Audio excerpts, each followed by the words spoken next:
അൻവർ റഷീദ് സംവിധാനം ചെയ്ത മണിയമ്പിള്ള രാജു നിർമ്മിച്ച ചിത്രമാണ് ഛോട്ടാ മുംബൈ. ബെന്നി പി നായരമ്പലമാണ് ചിത്രത്തിന് തിരക്കഥ ഒരുക്കിയത്.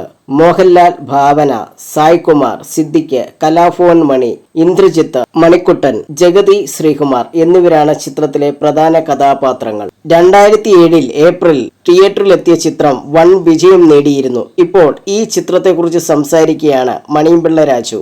കൗമുദിയോട് സംസാരിക്കുകയായിരുന്നു മണിയമ്പിള്ള രാജു. മോഹൻലാലിനെ വെച്ചൊരു സിനിമ ചെയ്യണമെന്ന ആഗ്രഹമുണ്ട്. അപ്പോൾ നല്ല സബ്ജക്റ്റ് വരട്ടെ എന്നൊക്കെ വിചാരിച്ച് ഇരിക്കുമ്പോഴാണ് രാജമാണിക്യം ഇറങ്ങിയത്.